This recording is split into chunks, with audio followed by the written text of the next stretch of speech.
Allô, oui, bonsoir.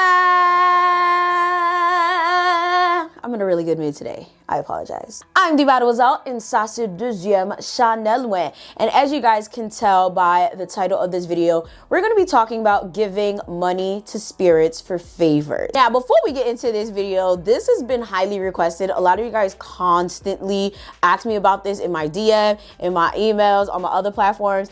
And I just don't understand it because along with that, you guys are always asking me for other spiritual favors. And then you guys ask me if I practice, but most importantly, you guys are always asking me if I'm a voodoo priestess, if I'm a mumbo, if I'm this, I'm that.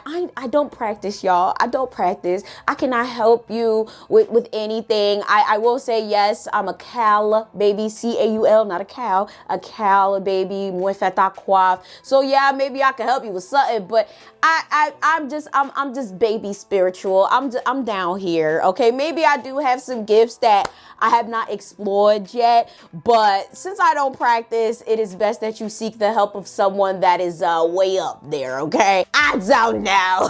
Okay, like it's so interesting. Like people really just be thinking that I can help them with things. Like I can't really help y'all, you know? I do the best I can for me and my family, but I can't really help y'all, all right? So with that being said, I am very, very into spirituality. The information that I give you guys on this channel comes a lot from personal family members, what I learned in school, what I research on my own free time that I love to share with you guys because of course all of you guys are spiritual as well.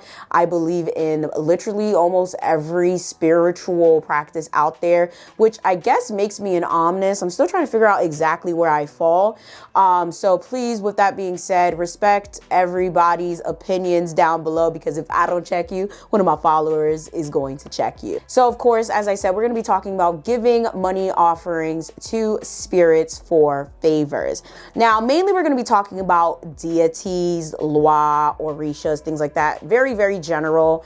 But of course, this channel deals with Haitian voodoo. Please talk about your specific practices down below because I would love to hear how that works in your practice. But I feel like for the most part, a lot of it is very, very much the same. You ask the spirit for the favor and you say, hey, I want this in exchange for that. I'll give you this amount of dollars. And basically they run you that favor. However, when it comes to the whole money thing, most of the time, not all the time, most of the time you do have to go to this spirit specific place of inhabitants in order to ask for this favor. So a lot of time there's Kai God or Kai Loa, you know, there's a Loa house like or a specific temple that you could go to ask for this favor from the specific spirit. There's specific altars that you can create to ask for these specific favors. However, you can't, I'm not going to say you can't. It's not recommended to really do these offerings in your house. However, correct me if I'm wrong down below, because from what I understand, especially when it comes to Haitian culture, you usually have to travel and go to the specific place where these spirits inhabit for them to actually do you these favors. All right, so let me clarify, right? So the main reason it is not recommended to do these things in your house is because a lot of times you're not necessarily asking a law for this. Laws don't necessarily do things for money most of the time, depending on the law. Some laws have different stipulations, different rules, you know, whatever. It really does depend on who you are, your lineage, trust me, different things for different people. But most of the time, if you're asking a spirit for a favor in exchange for money, it's going to be a gad. Not a god, a gad, like G-A-D, gad. And there's a difference between a gad and a loa. A lot of people be saying, you know, a gad is not a loa. Personally, I specifically see all of them as loa. So specific type of example of a gad would be like marionette boissesh, right? So gads are typically people that were living here that have ascended into loa-ship, as you call it. And they're very volatile, okay? They call them jab, aka monsters. They're very, very, they're very specific spirits. You don't necessarily have altars for them in your house. You feed them maybe once or twice a year, or however much they tell you to. Whatever relationship you have with your gad is whatever relationship you have with your gad. Again, That's a whole nother video within itself on the difference between a Lwa and a Gad. But the reason you really wouldn't have them in your house is because they're very volatile. They bring a lot of energy. Literally, like summoning one of them or having a ritual or ceremony or whatever, one of them would literally burn your house down. Like I made my video about my Mademoiselle, who's a Gad, and like I remember, if I don't know if I did the story about it, but literally there's a story you can find. It was a viral story about somebody that burnt their house down. It was a Haitian person, and it was because they were trying to summon Mademoiselle, right? Mademoiselle, even though I consider her, like I said, I consider Gads as laws, even though a lot of Haitians probably wouldn't. They, you shouldn't summon them because they're dangerous. Like their energy in itself is not something you'd want to bring indoors into your house. That's why people have like their own special houses, their own special locations. They have their own special temples or Kai God. So there's a lot that goes into that. Okay, it's very hard to explain. But I think there's actually some videos out there where people explain it better than me. So yes. Now, personally, I'm just saying this right now. I do not recommend doing these type of deals with Lwa, Orishas, deities, or anything of the sort. Why, might you ask? Because I feel like humans tend to do these types of things and make these types of deals and ask for these types of favors when they are desperate and when they know damn well they're writing a check their ass cannot cash. And typically the higher the amount you tell the spirit that you are going to give, the more effective this ask is going to be. Now, if you say $1, $5, $10, you're more than likely not gonna get shit. So you're going to have to offer a couple thousand, okay, or more in order to get anything. So for me, I even made a whole video regarding not to make deals with Lwa at all. But if you are going to make a deal with a spirit, a deity, or anything like that, it has to be something that you know is doable, because for the most part, it has to be something that you know that you can deliver, because if not, they're going to be very, very upset. They're going to bother you. Or worst case scenario, you go and you make a deal with a Gad, not a god, a Gad, a G-A-D, which I'll probably make a video about another time. They're going to kill you. And I'm not joking. And if they don't kill you, they're going to kill your kids. Okay. If you sit there and you say, hey, please help me win the lottery. Hey, please help me get this house. Help me get this car. And I'll give you $5,000, and you do not give them that $5,000. Next thing you know, your kid goes and they jump in front of the fucking train tracks and you're confused. Don't do that shit, okay? Don't do that shit. That's not a coincidence. Like, it really happens to people consistently. I personally know people to which this has happened to. There's too many people out there just making deals because they're desperate, talking about how, they're infertile, and they go and they ask a spirit like, hey, I'm infertile. My husband's going to leave me. I really want to have a baby. I will give you X amount of dollars. I'll give you $10,000. I'll give you $20,000 if you help me have this baby. They go, they have this baby. They don't thank the spirit. They don't give the money to the spirit. They don't name the baby after the spirit, because a lot of times, sometimes the spirit will have its stipulations. They don't just take the money. Sometimes they'll be like, okay, I'll give you this baby. Name the baby after me. I want to see the baby after, whatever the case may be. Or they don't give the money. Baby dies in 2 years. Happens all the time. You cannot be writing checks your ass can't cash, okay? If you cannot agree to the stipulations, don't be making deals, okay? Don't be out here doing things and then you out here breaking promises, okay? This is not just making a promise or borrowing money from your mother, your father, your brother, your sister, your boyfriend, your girlfriend. This is literally making a deal with something that will always follow you and always bother you and can taketh, okay? It giveth and it taketh. So that's why I'm saying I don't recommend it, okay? Typically, if you're going to make any type of deal, it should be something lighthearted, something you can do. Like, hey, if you help me get this job, I will draw a photo in your honor. If you help me get this car, I will make sure I go to church every Sunday. And even that's a stretch, okay? Like, even God punishes people for making false promises, right? So I don't know what makes y'all think a Lwa is not going to do the same. You have to tread lightly with those types of things. It's something I personally do not recommend. Now, a lot of you guys are probably wondering, like, okay, what do they do with this money? Like, what is the point of giving money? It's the same thing with us putting stuff on our altar. Now, this is scary, right? A lot of people tend to think that when you put things on your altar, they don't take it, right? They don't eat it. They don't consume it. I have an ancestral altar, not necessarily a Loa altar, but sometimes Loa just come and they speak to me because they've been speaking to me since I was a kid.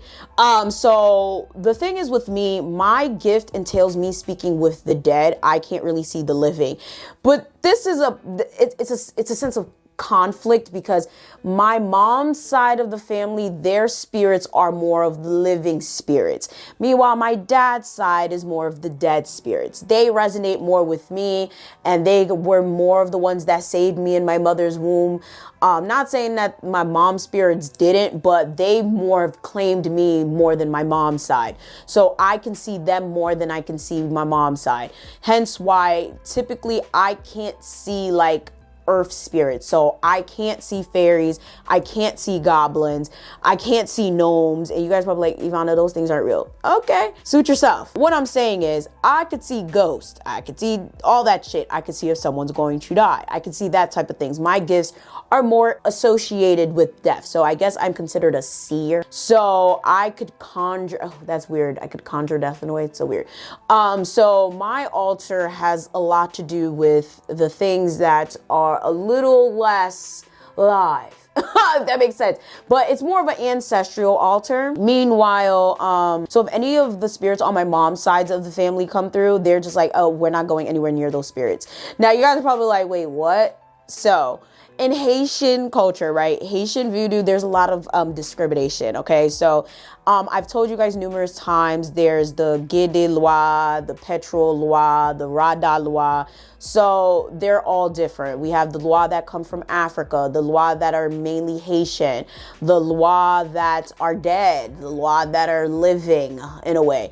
So yeah, they all don't fuck with each other. That's why I always say, you have to let the spirits choose you. And then on top of that, you can't have all of them in one place. Cause some of them really be on some, nah, I don't fuck with him. Like they literally like, yo, I keep my spirits in my office, right? So I'm in my media room right now. I'm kind of like in the process of like separating everything right now. So like they literally don't like each other. So like literally if I'm like chilling in my room, because like my altar is kind of like more of an ancestral. So if anything, like more of like the Petro, the Barons even, that's more on my dad's side. They'll be more drawn to my altar. But like the Guinea, the Guinea, they're not coming to my altar. They just be looking like Galileo, like look at them. So unruly. Like, look at her. Like, why would she associate with people like that? But at the same time, like, I'm vulgar. Like, I'm out there, I'm crazy, I'm loud, I'm vulgar. But I do have my moments. But at the same time, I resonate more with my dad's spirits, you know?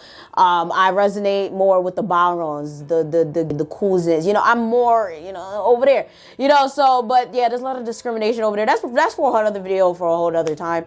But yeah, the Guinea Loi and the others, like the lights and the lively Loi, the ones that are more chill, they're like over there. They're like, we're here for you on the other side of the room. You need us, holler. Anyways, right? So I'll leave food, I'll leave snacks. I always leave water. There's always water there. And I will say my house is very dry. No matter where the altar is, I've moved it around. I've left it many places. There will always be shit going. Okay, and depending on what it is that I've asked for, whatever the intention is, there will always be some sort of activity around it that's a little bit different. Oh, also, I always have like 18 spirits walking around me at all times. They rotate. They be in car rides with me. Like, it's crazy. They're always around.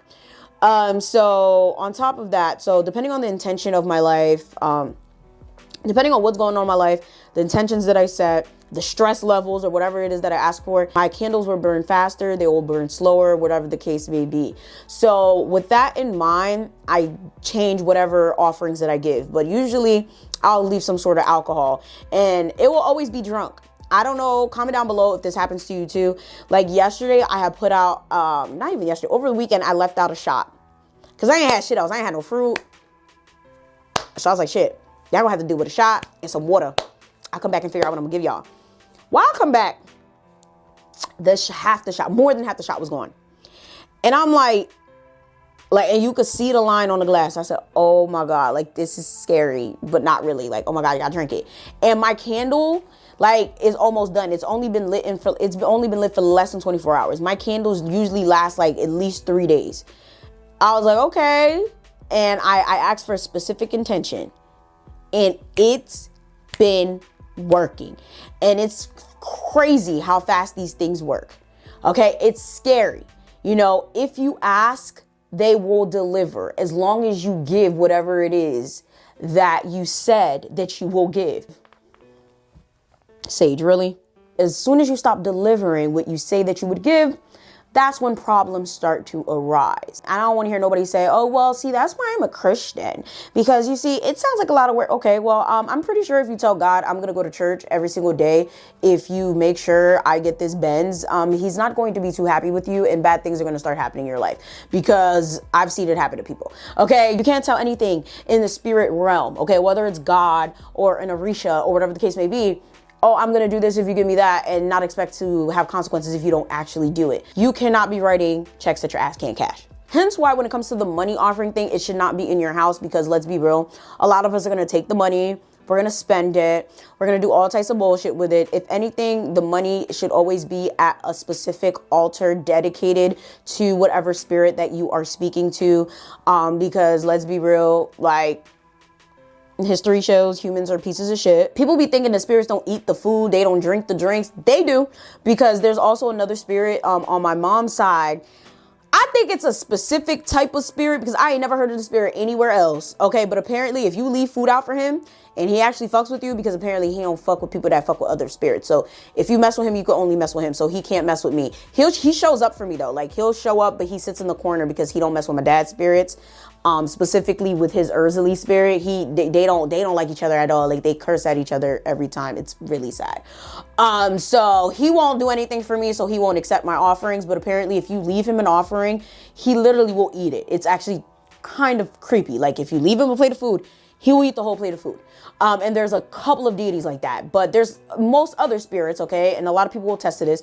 You leave the offering, you know, for a day or so, and then after that, you can eat it. Even a couple of hours, you just leave it, you do your ceremony, and then, you know, you give out the food to the community. But there's a few spirits, do not touch that offering at all, or you will have hell to pay. It really just depends. You have to know what you're doing. You have to know the spirit. You have to know. That's why I always tell y'all, don't be out here doing bullshit, calling spirits and doing caca, because, you know, but when it comes to the money thing, you are supposed to leave it at their designated location. They will come, they will take their money, they will collect. And if it is one of those spirits where technically you are to use the money for a specific purpose, you use that money for that specific purpose. Okay, but those are specific different types of spirits. That's for a whole nother conversation. But I would love to hear your comments, questions, and no, don't ask me no questions. We can't answer it. But I would love to hear your comments down below. Do you guys have any specific rules and things regarding giving spirits money in your culture? Because I would love to hear about it down below. With that being said, I hope you guys enjoyed this video. Please check the description box for everything that you guys consistently ask me about down below. With that being said, I'ma see y'all next time.